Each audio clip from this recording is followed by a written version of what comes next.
ಗೊಣ್ಣೆ ಹುಳ ಕಾಟ ಹೆಚ್ಚಾಗ್ಬಿಟ್ಟಿದೆ.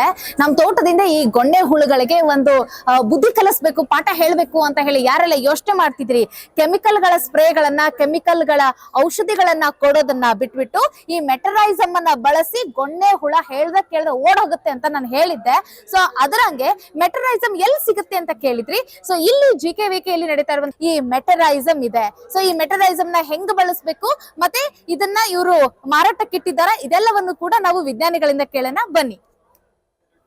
ಸರ್, ಮೆಟರೈಸಮ್ ಮಾರಾಟಕ್ಕಿದೆಯಾ? ಹೌದು ಮೇಡಮ್.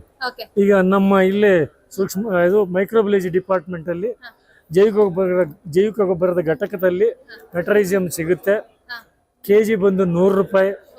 ಇದನ್ನ ಯಾವ ರೀತಿ ಅಪ್ಲಿಕೇಶನ್ ಹೌದು ಮೇಡಮ್, ಹೌದು ಸಿಗುತ್ತೆ. ಇದನ್ನ ನಾವು ಯಾವ ರೀತಿ ನಾವು ಅಪ್ಲಿಕೇಶನ್ ಹಾಕ್ಬೇಕು ಅಂದ್ರೆ ಇದನ್ನ ನಾವು ಕೊಟ್ಟಿಗೆ ಗೊಬ್ಬರದ ಜೊತೆ ಹಾಕ್ಬಿಟ್ಟು ನಾವು ಹಾಕಬಹುದು. ಇದು ಎಷ್ಟು 1 kg ಇದೆಯಾ sir? 1 kg packet. 1 kg packet ಎಷ್ಟು ಕೊಟ್ಟಿಗೆ ಗೊಬ್ಬರ ಬೇಕು ಮೇಡಮ್? ಈಗ ಕೊಟ್ಟಿಗೆ ಗೊಬ್ಬರ ಅಂತ ಅಂದ್ರೆ ನಾವು ಟನ್ ಗಟ್ಟಲೆ ಇರುತ್ತೆ ರೈತರ ಹತ್ರ. 1 ಟನ್ಗೆ ನಾವು 1 ಟನ್ ಗೊಬ್ಬರಕ್ಕೆ ಇದನ್ನ 5 kg ಹಾಕಿ ಅಂತ ಹೇಳ್ತೀವಿ. 5 kg? ಹೌದು, 5 kg ಹಾಕಿ ಅಂತ ಹೇಳ್ತೀವಿ. ಇಲ್ಲಪ್ಪ ಅಂದ್ರೆ ನಾವು ಇದನ್ನ 100 ಲೀಟರ್ ನೀರಿಗೆ ಇದನ್ನ 2 kg ಮಿಕ್ಸ್ ಮಾಡಿ ಅಂತ ಹೇಳ್ತೀವಿ. ಮಿಕ್ಸ್ ಮಾಡಿಬಿಟ್ಟು ಕಂಪ್ಲೀಟ್ ಡಿಸಾಲ್ವ್ ಆಗುತ್ತೆ.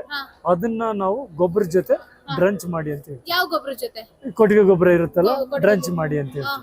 ಯಾಕಂದ್ರೆ ಇನ್ನು ಒಳಗೆ 1 ಎಕರೆಗೆ ಸಾಕು.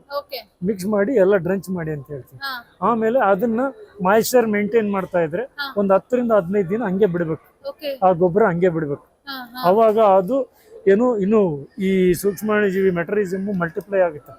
ಮಾಯಿಶ್ಚರ್ ಇದ್ದಷ್ಟು ಹೆಚ್ಚಿಗೆ ವೃದ್ಧಿಸುತ್ತೆ. ಮಾಯಿಶ್ಚರ್ ಇರಲೇಬೇಕು, ವೃದ್ಧಿಸುತ್ತೆ.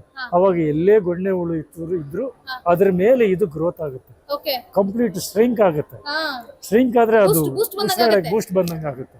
ಅವಾಗ ಅದು ಉಸಿರಾಡಕ್ಕೆ ಬಿಡಲ್ಲ, ಅದು ಸತ್ತೋಗ್ಬಿಡುತ್ತೆ. ಇಷ್ಟೇ, ಗೊಣ್ಣೆ ಹುಳ ಓಡಿಸಕ್ಕೆ ಬರೀ 100 ರೂಪಾಯಿ ಖರ್ಚು ಮಾಡಿದ್ರೆ ಗೊಣ್ಣೆ ಹುಳ ಓಡೋಗತ್ತೆ. ಇನ್ಯಾಕ್ ತಡ, ಈ ಮೆಟರೈಸಮ್ ಅನ್ನ ಬಳಸಿ ಗೊಣ್ಣೆ ಹುಳಕ್ಕೆ ಈಗ್ಲೇ ಪಾಠ ಹೇಳಿ.